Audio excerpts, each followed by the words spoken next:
The thoughts, views, and opinions you hear on this show are just that. Thoughts, views, and opinions from not only myself, but from my guests. So if you don't like them, disagree with them, or whatever the case may be, well, there's a simple solution to all that, and that's just stop listening. But if you care to partake in the conversation, sit back, turn it up, and enjoy the show. YeahDat. Welcome back to another episode of the YeahDat podcast, hosted by yours truly, West Coast Robbie. I hope y'all are doing well. The homie is doing well. It's been a minute, y'all. You know, we were recalibrating a lot of things. I spoke on that last episode, but we're back, full-fledged new episode, and we got some guests on this episode, and I know you're going to like this, but prior to us getting back into it, let's recap the last episode, episode 76, keeping you up to date. And I just wanted to let y'all know how the homie was doing, where the homie's been, where the podcast has been, why we haven't put an episode out in a few months. You know, we had a lot of stuff going on. So if you haven't already, please check that one out on all podcast platforms and on YouTube. Now we're back with episode 77, and you're in for a doozy with this episode. Our special guests today are Mr. Greg and Kandace Loewen, authors, swingers,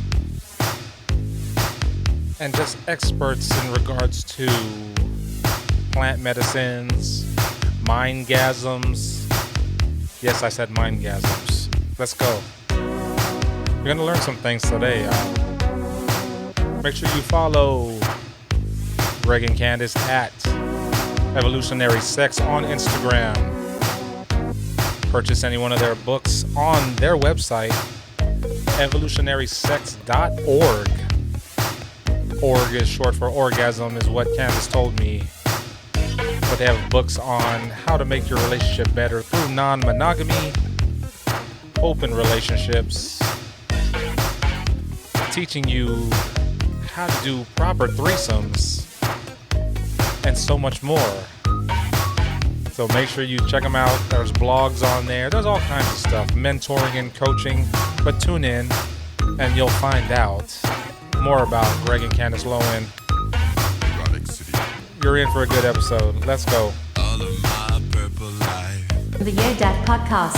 I've been looking for a day R.I.P. to Prince. that would wanna be my wife. If you know, you know. That was my intention, babe. Hey. Fuck so pretty, you and me. Erotic city, come alive.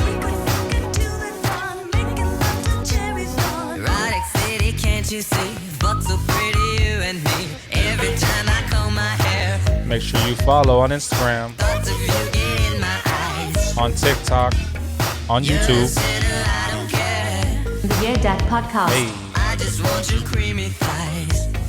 creamy thighs. Fuck so pretty, You and me. Erotic city, come alive. Hey, I'm grooving, y'all. Happy to be back. Let's go. Erotic city, can't you see? Fuck so pretty, you and me. Evolutionarysex.org. Check it out. Follow them on Instagram at evolutionarysex.org. Make sure you rate the podcast and share the podcast wherever podcasts are available. Hang-ups are gone. I'm vibing, y'all. Sorry. Hey, I wish you felt the same. We could fuck until the dawn. I wish you were my babe.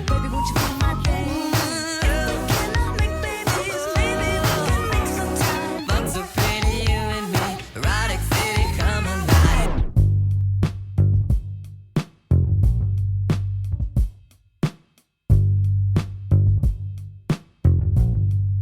The YeahDat podcast.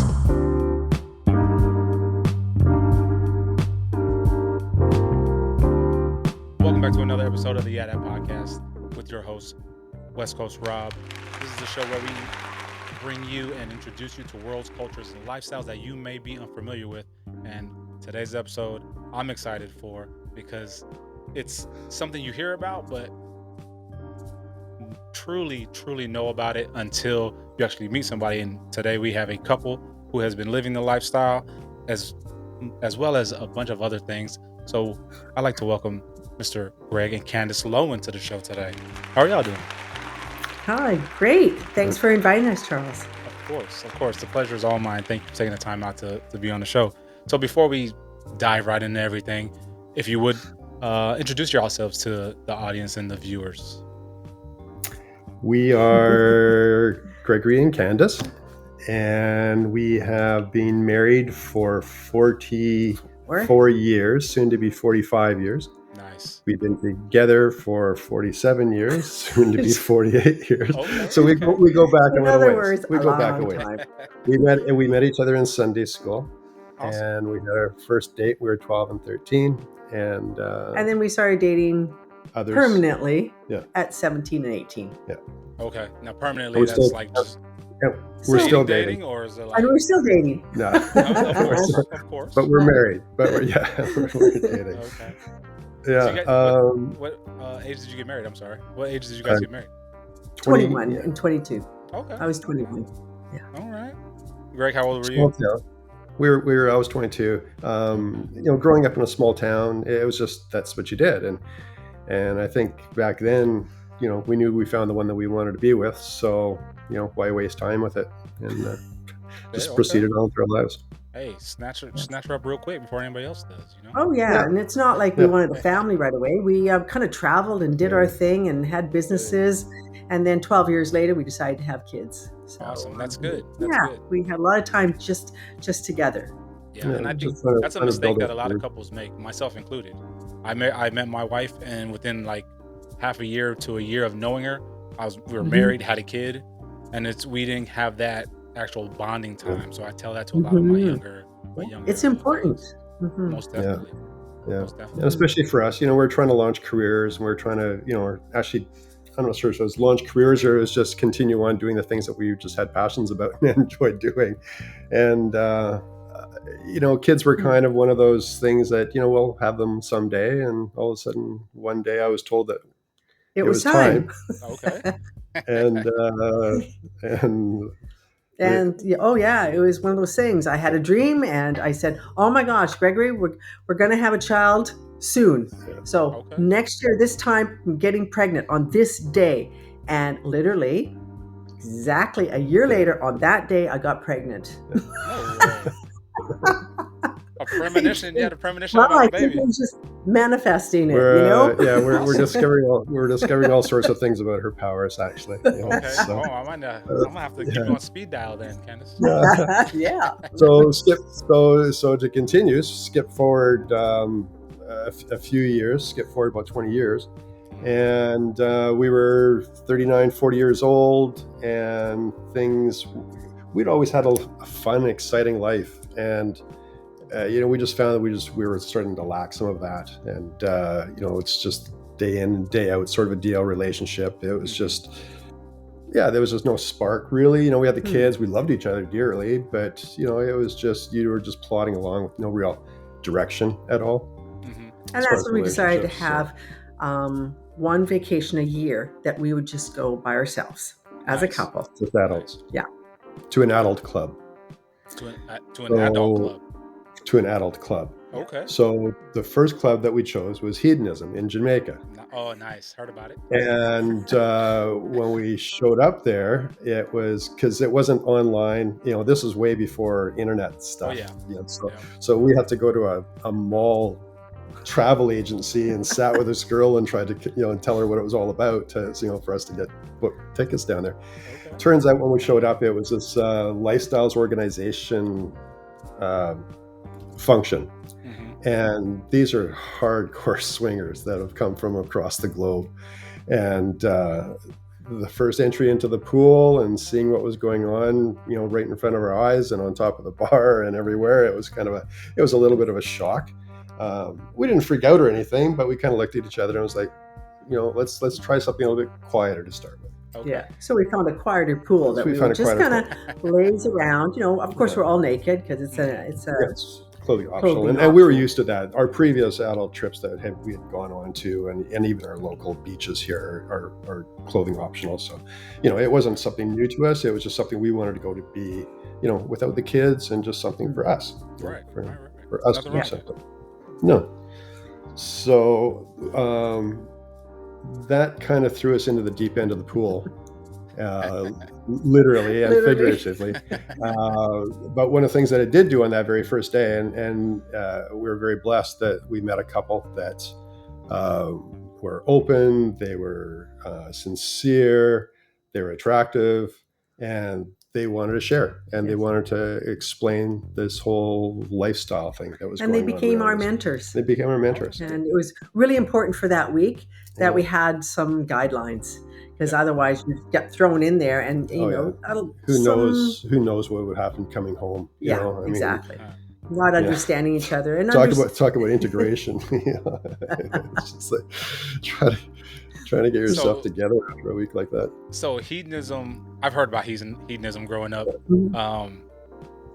So when you guys got there, you weren't overwhelmed by what you saw. It was just kind of like, okay, here we are. Well, yes, we were. Okay. Well, we'd sit along the edge of the pool, and all the ladies would sit along the edge, and all the men are bobbing their heads in the water, and they're coming up to you and kind of rubbing your leg and going, "Can I kiss your pussy?" And you kind of go,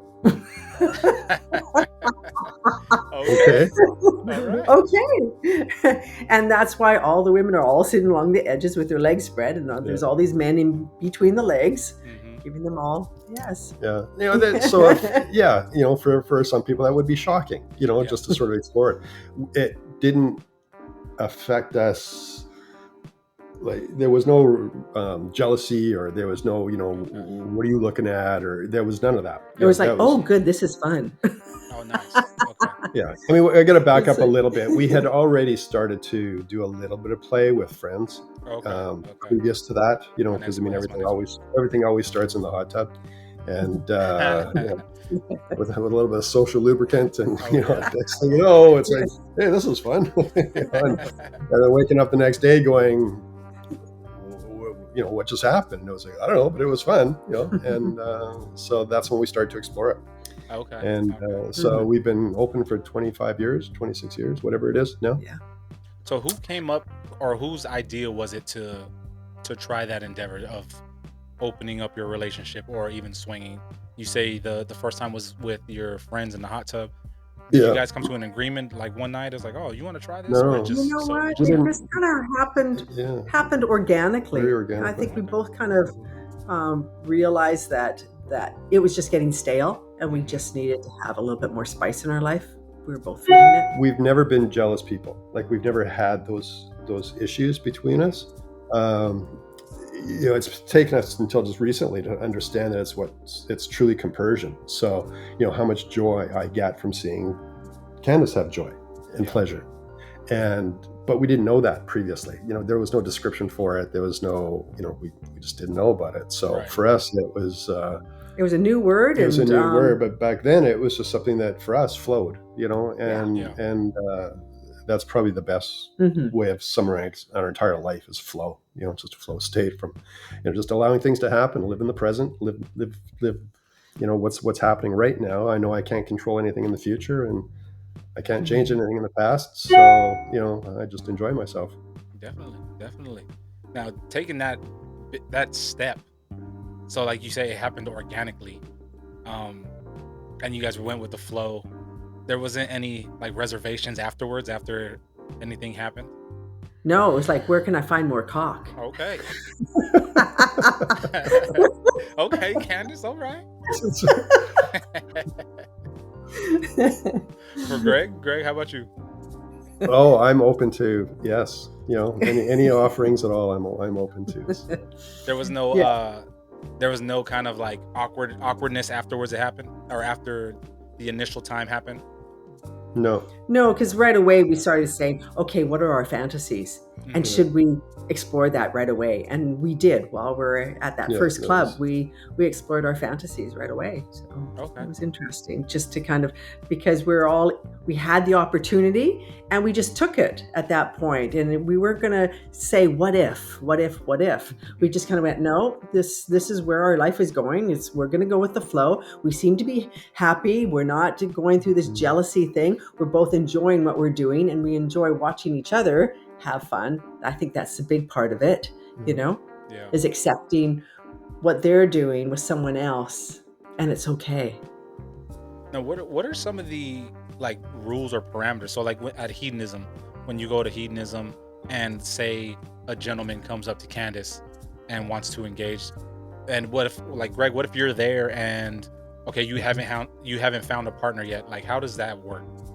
So typically women at better organized events and better organized crowds, women make all the decisions. They're the ones that choose who they're going to play with and when they're going to play with them and what the parameters are going to be. Okay. As you know, being a guy, it's anything that's offered is sometimes enjoyable, but it's different for a woman. There's got to be some kind of a connection or whatever it is, purely physical or something, right? So we always do that. The women always talk to each other. Like if I feel interested in some, so we have a thing that we've done forever. And so we'll go into a party situation. There's going to be people all over the place, and Kandace might be across the room from where I'm standing. And I see a really hot girl. Somebody that or a couple, but the female, she's attractive and whatever it is, it just looks interesting or whatever. So I'll catch Kandace's eye and I'll kind of put my eyes towards the person and I rub my eye teeth like this and just look back and forth at Kandace. And when she checks out, check it out, and I go him or her. Yeah. So then we know from across the room that there's a mutual attraction without offending anybody, without, pushing any further. And it's just, and there's times that I get the, and then it's fine. You leave it alone. You walk away from that because you don't want to have your partner take one for the team.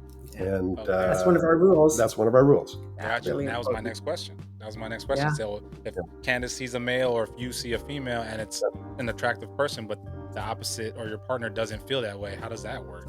It's just don't go there. Just don't go there. Don't go there. And you understand that. You respect that. I mean, it's all based on respect. Respect. People say, be honest with me. I think that it should be, like be true to your heart, be true to yourself. It's first. And sometimes, we have a tendency to do things for our partners because we want to please our partners, but it's not something that pleases us. And you hear that a lot, you kind of go, well, it was him who really wanted to branch out and wanted to start playing with other couples or whatever. And so I went along, and you hear that so much with a lot of women. They're just going along with it. And again, that's not the reason why you should be doing it, because it's not going to turn out good.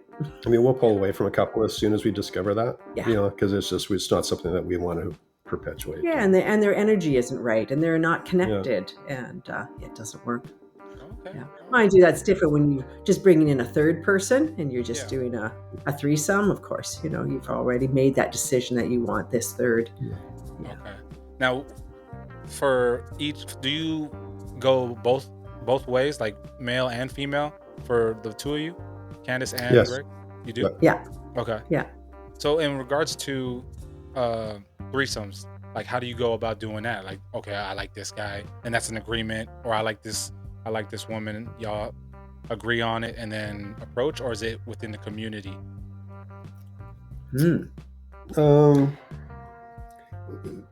They approach us. That's how it's really worked out. Yeah. Okay. There's amazing benefits in a person's life to live true to themselves, and open and vulnerable. And we started practicing this, 5 years ago, after plant medicine journeys kind after doing ayahuasca redirected us a little bit. And so it's been, I lost it. Okay, I'll take over. You got it, Kandace. Let's go. I got it. Okay. What were we I talking about? don't know, We're but I talking misdirected about myself a little bit. we're talking about threesomes, and Yeah. we're talking about how things changed. Oh yeah. The then last. they come to us. Yes, and they do Yeah. come to But us. it's just, yeah. So And sorry. not Yeah. to sound like we're like conceited or No, we're not something at all. special, Not but at all. I think because our energy is light and playful, and we're open, and I think that's why they're attracted to us. Yeah, as I said, we're living true to ourselves, so they know what to expect. We're not putting on any airs. This is, this is us. There's no, some kind of deviant, attraction or deviant ways that we're trying to pull people in. It's just, and it's natural. just open-hearted, just being open-hearted. And that's what a lot of people need. Yeah, I can and see usually that. it starts with cuddling. They just want to be held. They just want to be cuddled. Sometimes single people just aren't in a situation where they're with anyone for quite a while, and they just need touch. They just need someone to rub their arm. They just need someone to just tell them how beautiful they are. They just need someone, who could stroke their hair. And it's interesting. You start out like that, and before you know it, they just want more. They just want more, and they say, I want more of this. I want more of, what have you got? What can you show us? What can you do for us? Yeah. Safety. Yeah, because now they feel safe. Yep. They trust you. They feel safe. I can see that because just our conversation now, it's just, you guys just seem real down to earth and open. So I can see that, that they come to you. Mm-hmm. Yeah. Definitely. I'm just, so like I'm married. I've been married. It'll be 19 years this year. And it's just, how do you, I'm trying to get to where you guys are. 40 plus years is outrageous. But, I'm just like, just start like getting into that subculture. Like, so I'm sure like your friends and family, and they're all aware now. How long did it take for you guys to actually come out and say, oh yeah, this is our lifestyle, this is how we get down? 20 years. Over 20 years. Really? Yeah. To our children. Yeah. Okay. And I think that was waiting until they were old enough. Yeah. And then once that's cat's out of the bag, then you kind of. We also wrote a book with our picture on the back of it and our full names on it, and it was like, by the way, in a month and a half, we've got this book being launched, so we thought we better tell you about it. Are you referring to Fucking Our Way to Enlightenment? Is that yeah. So 20 years. Okay. So how? Yeah. But I mean, the vast secret? majority of our friends, almost all of our friends, virtually all of our friends knew. Most of the people we worked with knew. It was just our family, just our direct family. It's just our kids and and siblings. And we just wanted to protect them from whatever. We didn't know what it was. Yeah. And then it was interesting after we wrote the book, how we started to watch people that have surrounded us or been around us. Mm-hmm. Some of them pull back all of a sudden, that they don't want to have that association with you, just because of who we are. So if it's publicly known that we're, swingers, then it's going to immediately make them, oh, well, you hang out with those guys all the time, so you must be. Yeah, exactly. So guilt by association. I was just going to say that. You're killing. Yeah. And that's okay too, because maybe those people aren't supposed to be in your life. Yeah. Or maybe you just need some distance from those family members, because at some point you're going to have to be true to yourself. Right. And to be true to yourself, it may hurt some people along the way, unfortunately. And it has done a bit of that with us. But you know what? Just stand true. You just stand true to who you are. You don't have to blatantly put it in their face all the time. But you know what? You're not going to change your ways just for a few people. Right. They weren't meant to be. That's exactly it. Yeah. A lot of people, they fear what they don't understand, so it's seen as taboo. But I don't. You just got to keep an open mind. Like, people like what they like. Let them enjoy what they enjoy, as long as they're not hurting anybody. Just leave it alone. Yeah. Let everybody do their thing. Mm-hmm. Okay. You be you. That's right.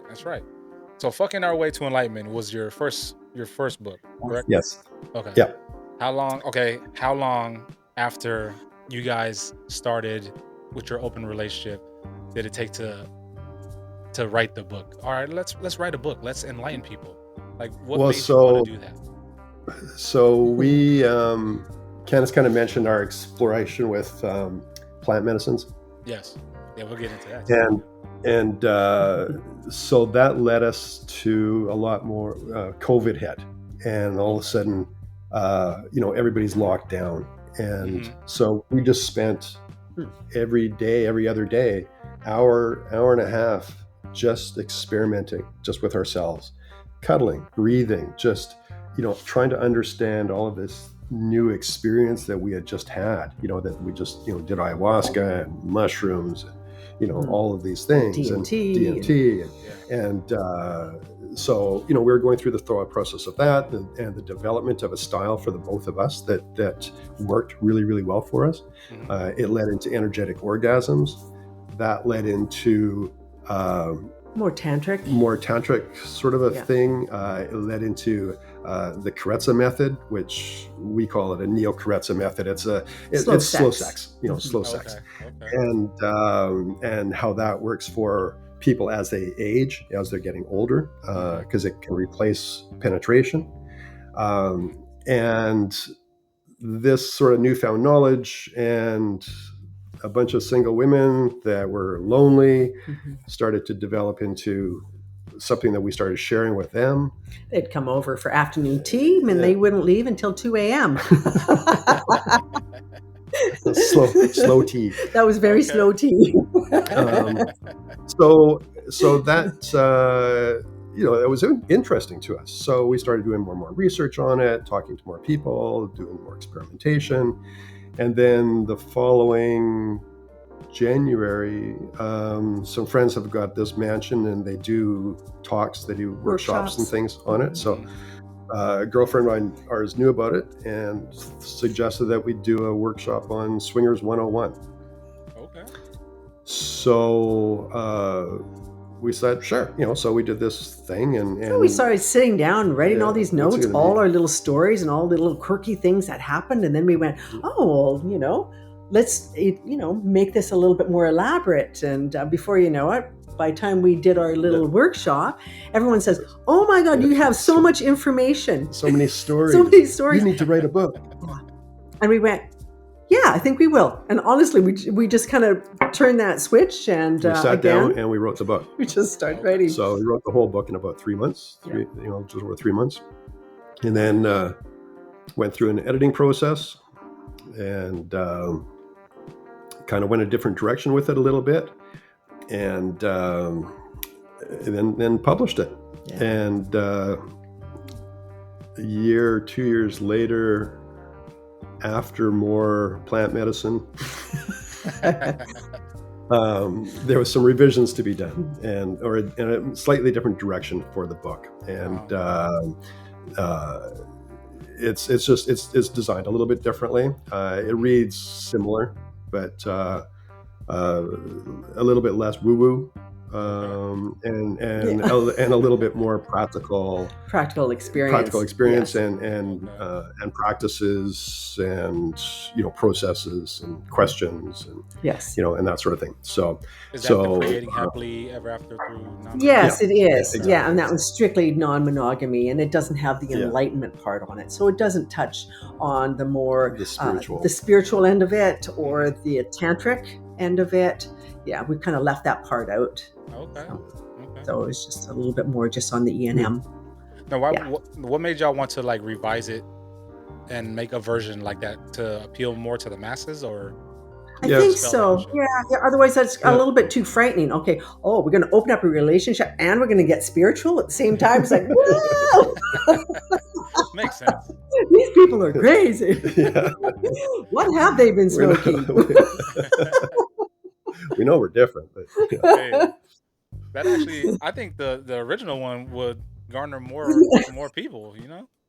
Well, it's still my favorite title, and that came out. We were in what we call our cauldron of consciousness, and our cauldron of consciousness is our hot tub, and we spend an hour almost every night, or every other night, just getting high and just talking. And just letting the downloads come. Downloads or whatever, and expressing it all. and then you have to get sober really quick and kind of, okay, let me write that one down. Yeah, Kandace is the secretary because I'm really bad at that. I'll just stream. She's like, And I'm typing away. And that's the way get back to We it. do. We kind of go, wow, what a Yeah. great idea. Yeah, great concept. Let's move on it. Yeah. You know? And it's interesting, when we wrote the book, it's the same way. There was times that one day it was 11 hours that we sat on the couch the way we are right now, Just like so excited with to write a it. laptop computer that one person would have it and the other person would have it, as one person would just go, whatever, stream some consciousness, and the other person sort of takes track of it, and then we kind of do a little rewrite on it. I guess and you then call that automatic writing. And then we look at That's each awesome. other and go, where did that come from? Exactly. So I don't know. I just channeled it. just channel it. So that's Okay. a lot of. And you know of what? that book. A lot of it, you got to realize, this woo-woo stuff doesn't have to be all serious. This Oh, no. woo-woo stuff can be Yeah. just light and playful, and that's where we were bringing it from. So that's a good segue. That's a good segue onto the other part of this conversation. Oh, okay, here we go. We'll tie it all together at some time, I'm sure. Is our Church of Unreasonable Happiness. Yes, I So we was going started to ask you about that. Yeah. So we started the Church of Unreasonable Happiness, and we're actually just in sort of final preparation stages of one of our local Burning Man, our regional events that we always have a camp at every year. Mhm. So Okay. yeah, we're just getting ready for that. Yeah, so that's And we just want people to be open, Yeah. honest, And and happy. happy. Be your true, authentic self. That's Yeah. basically what the church stands for. Okay. And there is no building. no you dogma. you are the church. Yeah, God is Okay. within us all. Yeah. We are all one, and Temple. you are That's in your own it. temple. That's Yes. exactly what it is. Yeah. So yeah, written many blogs on that. So Okay. so I built a website, and that all came from one of our ayahuasca journeys, actually. That's where all that came from. Well, to a degree, because it was the name came up with a friend when we were having an evening in our Zen den upstairs, and he just turned around and looked and goes, "This is like the Church of Unreasonable Happiness." And it stuck. So I literally went into my office that night and did up a logo, and that's the logo that we've got. I saw that. I saw that on your website. Shout out to the friend for coming up with the title. Yeah, exactly. Yeah. Yes. Yeah. Thank you, Sachin. Yeah. So the Church of Unreasonable Happiness, is it? So what is the main thing? I know you guys said you just come there and it's just be open and yourself. Like, what is it per se though? Like, if people are interested in attending, Yep. what Yep. can they look forward to? So it's a virtual church. Okay. There is no building. We have events. We'll host events, or we'll join in events as a sponsor. It's all within us. It truly is all within us, and no dogma. Like it's not like if you need to. There's no rules. It's just be true to yourself. Love everybody. Accept everybody. Accept everybody. That's the other thing. No judgment. Yeah. That's a big thing that people have a problem with doing. We're always too judgy. Oh yeah. And we just gotta, when someone says, I feel like doing this, that, and da da da da, and you kind of go, good for you. Yeah. Great. If that works Yeah. for you. It doesn't work for me, but I am so happy that you are excited about something. And if you just approach life that way and you never judge people on what they do, just everything flows. And everybody is on their own little path. And just because, they say, well, you should hurry up and you need to start exercising and doing more of this and da da da da da da da. Well, again, that works for you, but it may not work for the other person. And they have to do it at their own speed, their own rate. We can't push people, because then what does that turn into? You're just preaching. You're just one of those pushy preacher kind of Right. people. And we're not like that. That's not the whole idea. When you've got love behind you, you're going to accept people for who they are and at whatever speed they're going to, It's work in- it's their reality. And their It's what they believe. It's whatever their childhood has brought them up as. It's all of those components. Nobody can have an experience except for that person. Right. So to be able to let them understand and take the walk and explore, and just taking some basic tools of having presence and meditation and just some quiet time. it's a beautiful thing when people start to discover that, and the abundance starts to come, and as long as you're grateful for everything, the happiness part of it came as a how I described it is like every single day you're making decisions, like every day, throughout the whole day you're making little decisions, little micro decisions. So you might want to put yourself as something that would something that would make you happy, or something you want to do. Maybe it's a job that you want, maybe it's something you want to buy, whatever it happens to be. You can put that in your thought. Just put it in your thought. You don't fixate it on it. Once it's in your thought, it's in your thoughts. Let it go. Let it fly away. But then from then on, every one of these happy decisions that you make, or decisions that you make during the day, choose the happier one. Choose the one that's going to bring you more joy. Choose the one that's going to take you more towards, part of your passion. And sometimes those decisions, there's two shitty decisions. There's not two good decisions. Right. But one of them's got to be a little bit better. And it's got to teach you something about that next sort of step. And if you start to lead that path, that are always leaning towards something that brings you joy, that abundance comes, the rewards come, and you all of a sudden one day you wake up and you go, I'm pretty happy, and no matter what, even if something crappy happens, and as things always do, if you have to approach it in a way of, okay, what am I supposed to learn from that? Why did that happen? Okay, I'm going to just kind of close and kind of go inward just for a second and just kind of think, why did that happen? Why was I supposed to experience that? It was supposed to teach me patience. Oh, right? Or it was supposed to that pause. Yeah. And it's amazing just by allowing your own senses to take over instead of your mind. It's like your spiny sense, or your intuition, your heart, whatever's coming from your gut. Those places. There's other places other than this where it's coming from, and allowing that to be open. And then you kind of go, oh, okay, that's why I'm supposed to experience that. I'm supposed to understand, have sympathy for this person. I'm supposed to, give them a little bit more attention, or maybe I'm supposed to give them a little bit more space, because all of a sudden they're really nasty, or they're texting you some stupidness. And then it's time just to back off. They're feeling something that I'm not feeling, and I'm just going to give them some space instead of engaging into all that drama and going, well, what about this and what about this? I'm sorry, I didn't mean to say that. Right?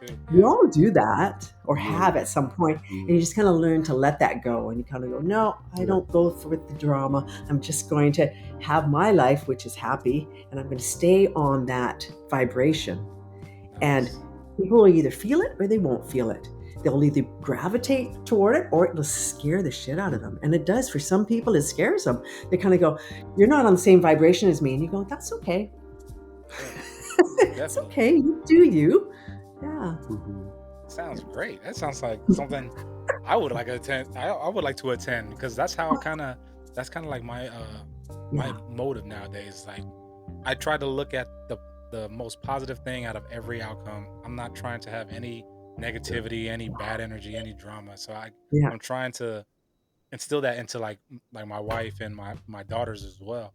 It's like there's no time to just sit and dwell and just soak up this negative energy for what? There's plenty of stuff we can be doing, or just seek better, more happiness stuff. So that just sounds like something I'd be interested in there.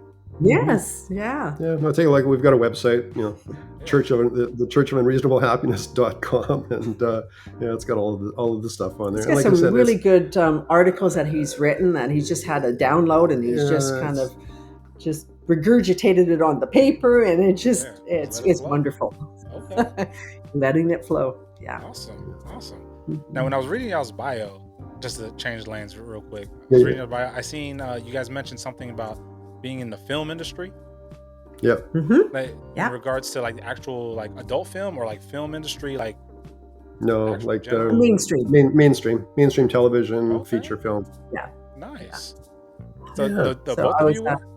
Yes. Yeah. I was a hair designer. So I would take care of all the hairstyles of all the actors that I worked with. Yeah. And then I did a lot of the X-Men. I did Fantastic Four. I did a few series. I also worked on X-Files when he had worked on X-Files too. We'd both done that. Okay. Yeah. That's awesome.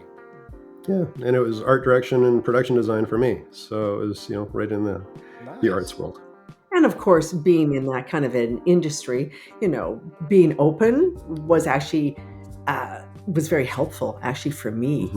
I found that I would get the jobs that were male heavy on actors and really heavy. So, I mean, I would saw some pretty crazy stuff with some crazy actors coming in, to the trailer, being naked, maybe jacking off, all sorts of stuff. But they knew that I could handle it because they kind of went, "You're from that world, Kandace. I think you'll be able to handle it." I went, "Yeah, I can handle it. It's no big deal."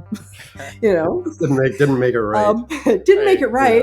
And, there was no Me Too movement back then. You just sucked it up, or you just told your producer, you're not going to believe what I just did today, and I had to calm this guy down and, or whatever. We used to say the film industry that harass is still two words.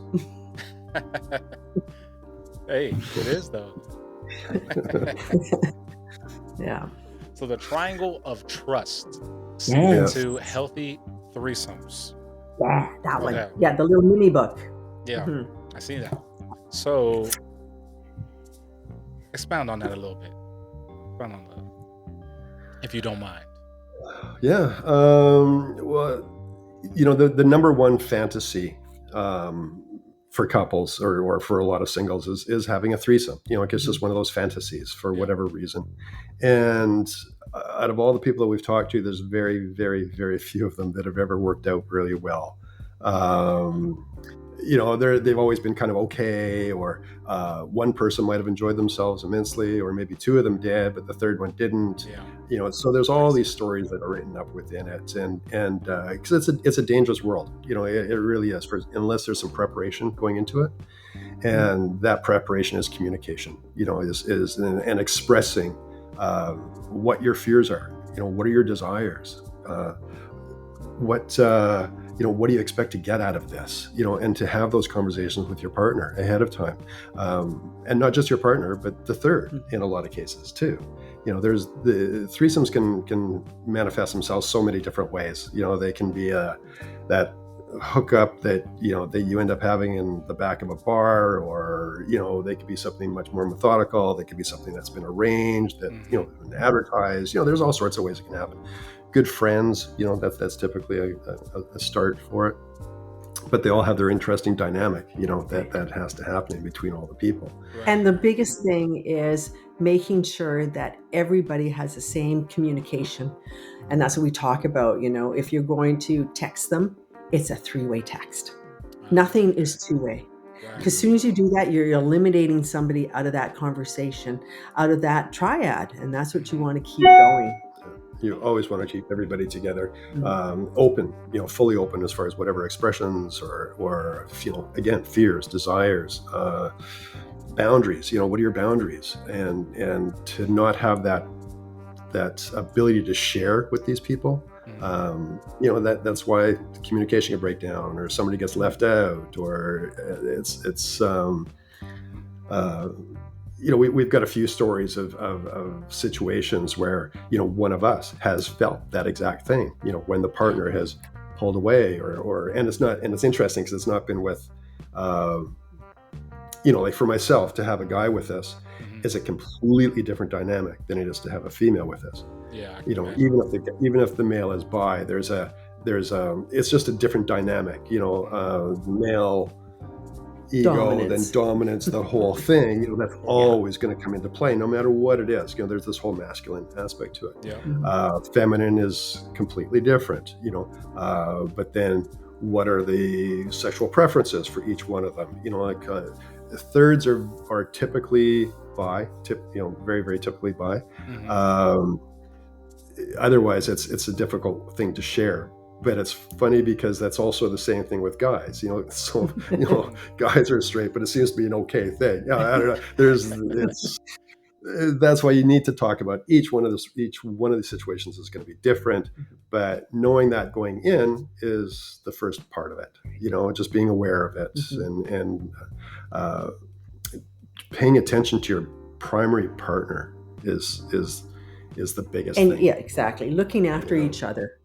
And so when you have that third and two of you are engaging, what are you doing with your other hand? Well, it's going to be over on their lap, or you're stroking their hair while you might be kissing the other, so that you're always having that three-way. Even eye contact, just to be looking over with eye contact at the person can be so arousing and so beautiful and such a connection, if you allow that to be.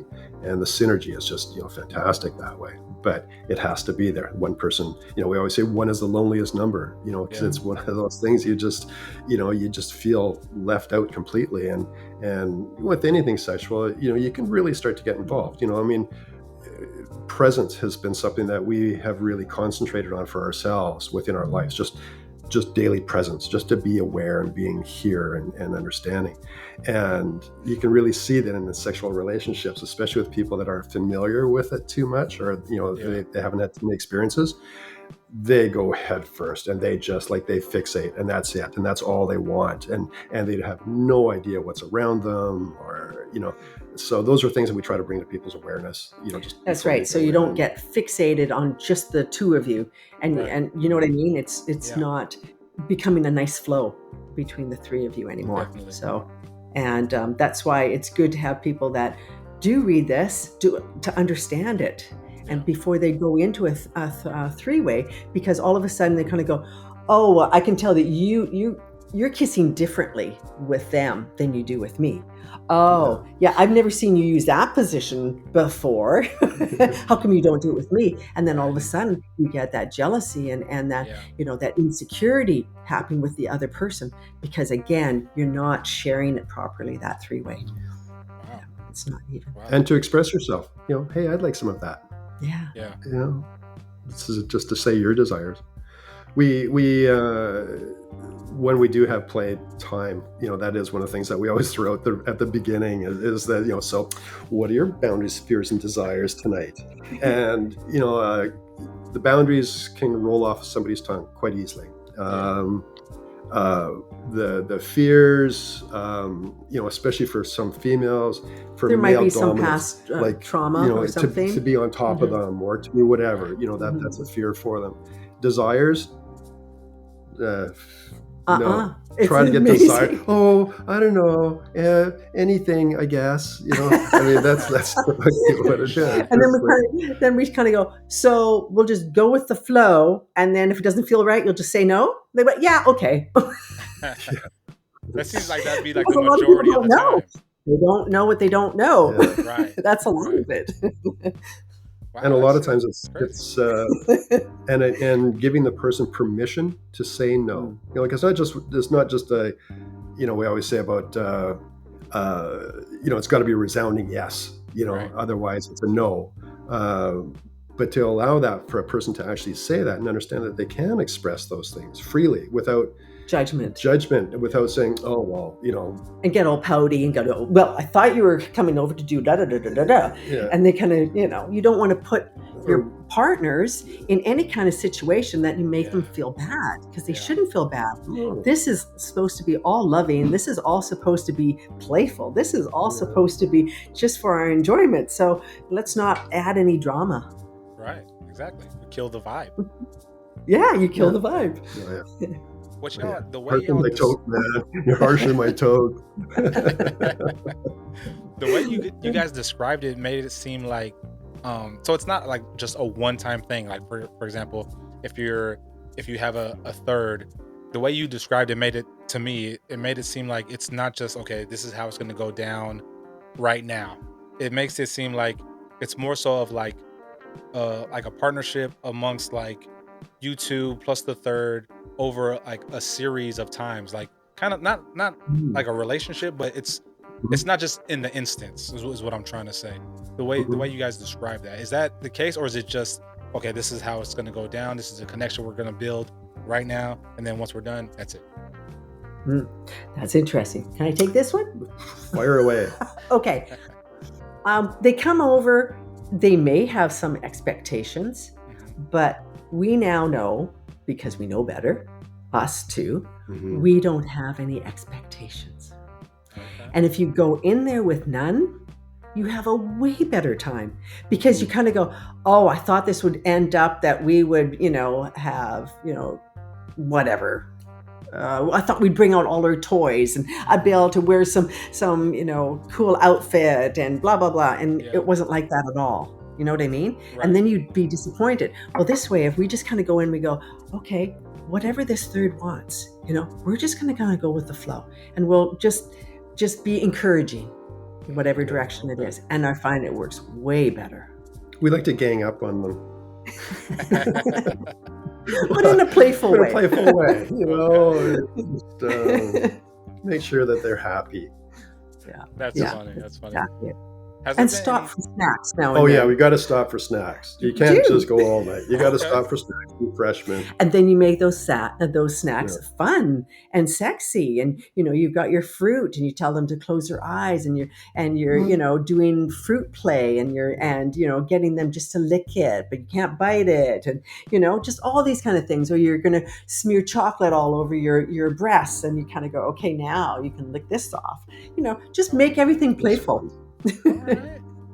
Now, Greg, do you use or either one of you, do you use any enhancements, or are you just good to go? Do you take Viagra's or Cialis? I've weeks that we go away, like when we would go away for a 1 week lifestyle cruise. I may have anywhere 5 to 15 partners during that week, so it can be taxing on you. So on those trips, I'm a Cialis guy. I think I've tried it once or twice, and they give me a headache. But Cialis has always worked well for me. That's the only time I've taken them. I don't know if I've even taken one this year. But it's usually when there's going to be a party. Depends on what sort of medicines that we're going to be taking, because some work better than others with functionality. Yeah. But no, other than that. We're vegetarians, vegans. We don't drink alcohol. We love to smoke pot. We love smoking pot. We do Kundalini yoga regularly. And we do mushrooms now and then. At a party, we'll take mushrooms. Yeah. So we kind of enjoy it all. Okay. Shoot. Next time I'm in Vancouver, I'm gonna give y'all a call. Yeah, give us a shot. We like that. We have a suite downstairs. Yeah. All right. So now let's discuss plant medicine and the energy orgasms. Yes. I know Kandace mentioned that when we had our initial conversation. Oh yes. So can you expound on that, energy orgasms? It's just something that's been sitting on my mind ever since you mentioned that. What is an energy orgasm? Well, I would say it's like a mindgasm. Yeah. Mindgasm. Well, for us, not research. Well, I guess it was research. It was practice. We were trying to figure out what the hell was going on with us. Again, so that was after all these plant medicines. So your heart is open, your mind is open. What we were reading about, what we were listening to, it was all very much energies, and we are one. And so when we started to do some of these ancient tantric practices, like reciprocal breathing and just connection, we all of a sudden started to feel these little energetic things happening to our body. Like all of a sudden we have a full body, just a full jolt. And we started to be able to control those as we were going through. And then we started doing more research on it, because we thought, hey, this is pretty interesting. So, there's a bit of material out there on what it's all about. But, it truly is, like Kandace said, it's a mindgasm. It's what we, when I'm trying to explain to somebody how to do it, I'll try to sort of back them up for the next few times when they're masturbating or when they're having sex or however they're relieving themselves. What is the feeling just before and all the way through? But be present with it, because too many times guys Blast or whatever, off. it's just, oh yeah, that's good, and then roll over or whatever, it's just, yeah, ripped off a good one today. It was like, but where was the enjoyment other than this very short dopamine blast that you get from just naturally, but other than that, there's been no fulfillment. There hasn't been anything else to your system. It's just been a waste. So if you can then start to remember and just be conscious as you're having an orgasm, every time you have an orgasm, just be aware and follow it and feel everything. And it makes a much better orgasm anyways, just to feel the sensations and what are the energies that I'm feeling right now. It's just, close your eyes and just sense what you're going through. So once you do that a few times, your body starts to remember those feelings, and you can start to bring yourself back to that with little or no stimulation. And it takes work. It's not something you're just going to go lay down right now and get a big O, by thinking about it. Right. But once you're into it, and especially if you're practicing with a partner, just to understand, how your body is working, and you can start to feel it. And I've seen Kandace virtually levitate off of a bed. Like I didn't understand how she was hovering over the bed. It was like, and there was 3 or 4 of us there. And I was like, oh, mushrooms. And for myself, they can go for a couple of minutes afterwards. And quite often, I used to tell my lovers, I said, don't worry, I'm not having a seizure. I'm just enjoying this. Because now I can take my orgasm and I can Extend it. I can extend it, and I can take it from my feet all the way through. I can roll it up my legs. I can, play with it back and forth. It's just, and it's all just this energy that goes through it. I say that my fascia is like mycelium, because it connects our whole body together. But I visualize, and that my reality, this is, to other people it might be completely crazy, but this is my reality. And I can visualize what this power is going through my body up and down, and I can roll all the way through it, and it's just an amazing sensation. And we're just built of energy. We all are energy. So why can we not control that energy and actually be able to move it around a little bit? So awesome. And if you believe it, you believe it. If you don't, no, it's not for you. Whatever. You never will. Unless your mind is open to it and allow yourself to try things. But we always find that the best way to start the activation of an energy orgasm is by touch. Yeah. So that means, for instance, you've got your arm, and you're just touching the other person, and very light, just fingernail tight.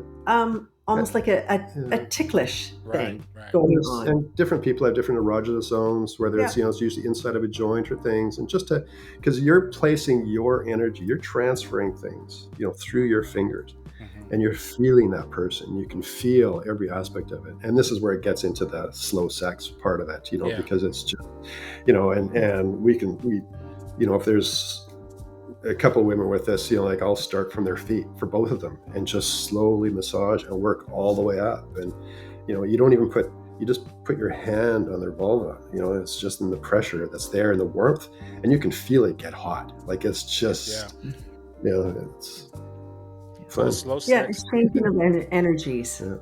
Oh, yes. Yeah.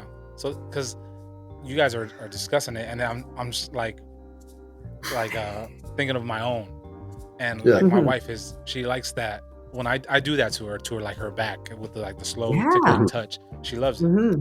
So when it comes to the slow sex, the slow sex is just like the soft touching. Would you say like foreplay-ish, or is that something else? It's you can look at it as everything but penetration, or there can be penetration. The trick is to take orgasm off the table. Okay. So just take orgasm off the table. I am not going to ejaculate tonight. I am not going to squirt. I'm not going to do whatever.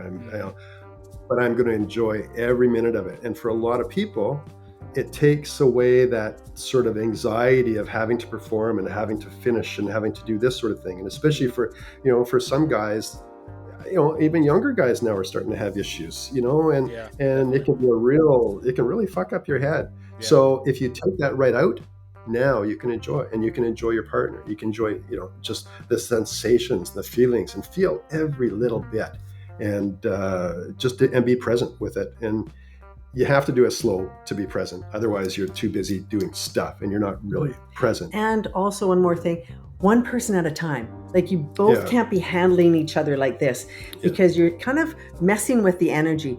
If one person is going to go on the other one and decide that they're going to do all the touch, then the other one must let go and must be vulnerable and must be open. So and as soon as you're open and you go, and you're laying there and not thinking, oh, it's probably in 5 minutes I'm going to have to turn around and do it with him. I'm going to have to do what he's doing. Yeah. Right. Don't even think about that. Just think of, in that moment, I am just going to take in everything that he's going to do to me, every single touch. And I'm not even going to think about touching him. That's the key, is because you've got to shut the brain off to think that you need to reciprocate all the time. Right. And the more that you're open, the more you'll feel. Awesome. Okay. I know you're being present with it. It sounds like the slow touch also depends on the partner also, because you Greg mentioned like the younger guys having issues, and I'm just thinking about the younger guys at work, and I don't see them slow touching with just like random women. So it's just like, okay, that has a lot to do with the partner you're with. I think where the big issue is I think that so if somebody was trying to do the math earlier on in the show, I'm 66, Kandace is 65. So that's how old. What that also, y'all look good for y'all's age, so maybe it's all the sex. So it really, from my perspective, a 50-year-old's a kid. Well, I'm a baby. I'm a baby. But we also say that we are one of the very last generations, or we might have been the last generation, to experience sex before we experienced porn. Because when I was a kid, my early teens, there was Playboy, there was Penthouse, there was Hustler. They were in stores, they were on the high shelves, they had paper over top of them, you couldn't see them, you couldn't buy them if you were under 21 or 19 or whatever it was back then. Yeah. So we just didn't get exposed to it. If we did, it was usually a Super 8 movie, and it was something, really bad, and it was like, flickering through, and it's just, so it wasn't until the advent of computers and everything else that people now just have access to absolutely everything. And they're not seeing sex. They're not seeing the real sex. They're not seeing love making. So their very first impressions is like, oh, I got to see that ass, and just, and they didn't realize that female was in the back and she was prepping herself for whole hours so that she could take him in the ass. It doesn't just happen like that. It'll just roll over. So, but they don't know that. We could do a whole workshop on that. Yeah, we could do a whole workshop on that. The next time y'all come back, we'll do that. Okay. But I agree. I know a lot of studies show that porn hurts relationships because people are trying to emulate porn in the bedroom, and it's not realistic. It's not the real deal. It's like. And most people aren't vulnerable enough to either say that, I don't like it, because they don't want to, hurt their partner. Their partner doesn't know they're doing it wrong because they've only seen these videos and things. And, they might know how they like it when they're by themselves, but they're afraid to say, can you touch me like this? I want you to touch it here. Can you put your finger here? Or, just to give a bit of guidance. And, for myself, every woman is built different. Every woman is built different. And everyone is, and so you have to be slowed. You have to learn who they are and what they respond to. But you're not going to know that unless you actually pay attention to what's going on. And you're not going to do that by, spitting on it and sticking it in. Yeah. So 100%.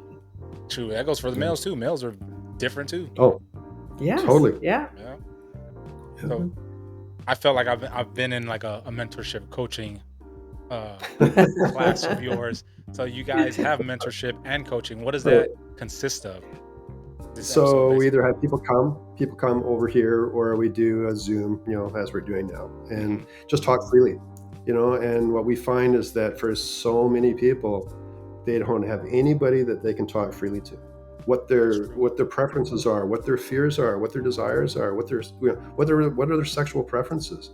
It's just how many guys could express, how they really feel, and because they're afraid of being, looked at poorly or whatever, and so we give them a safe space just to express and to work stuff out on their own. We've got a lot of experience. We've seen a lot of things, and we like to share that because we like to see people happy. And if it's just a matter of teaching them how to be happy, that's makes us happy. Awesome. So.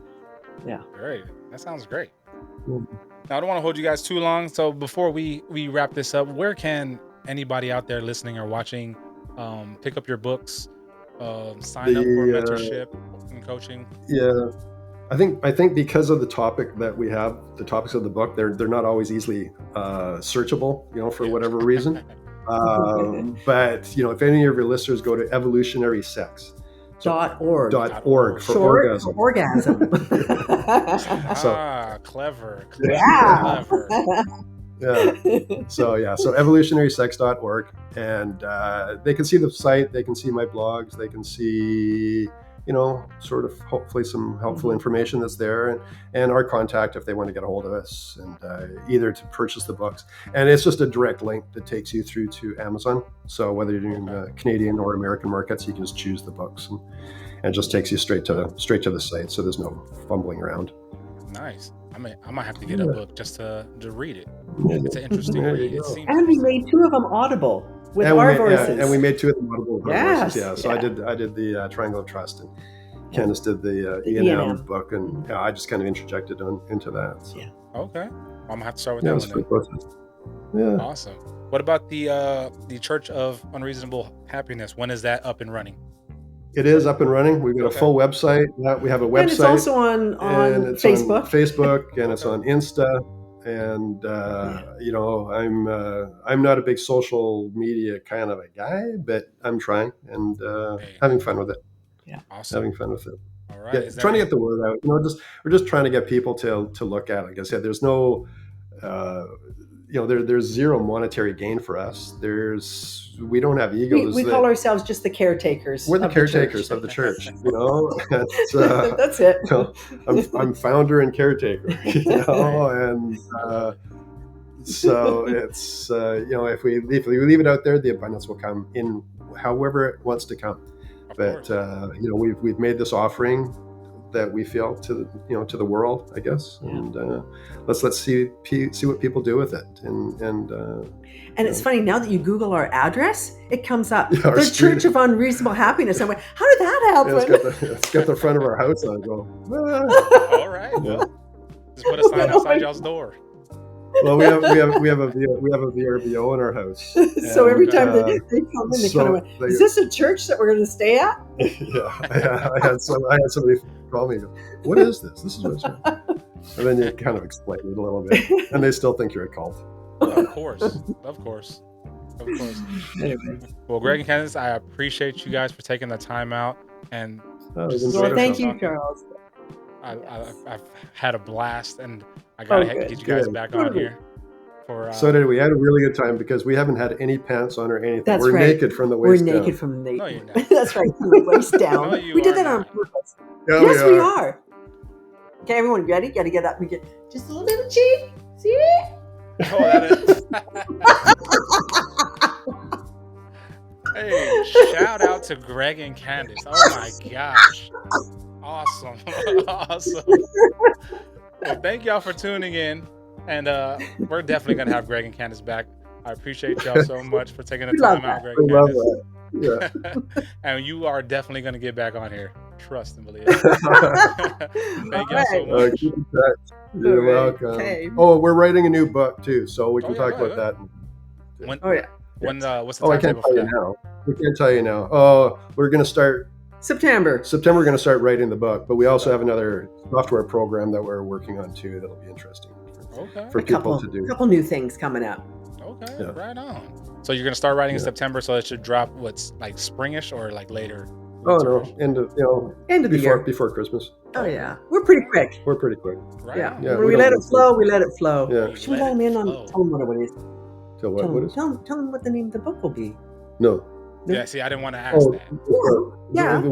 It'll be the Church of Unreasonable Happiness. No, it's going to be about the Church of Unreasonable Happiness. Okay. How to be happy. Yeah, how to be happy. Okay. How to be happy. Yeah, a lot of people need to pick that book up. Yes. Awesome. Yeah. Well, I'll be on the lookout for that, and now I will surely plug that whenever Good. if you put it on social, I'm gonna plug it for you. All right. Good, man. Thanks. You're the best. Okay. Thank you guys. All right. Thank you. Have a good rest of your day. You too. The YeahDat Podcast.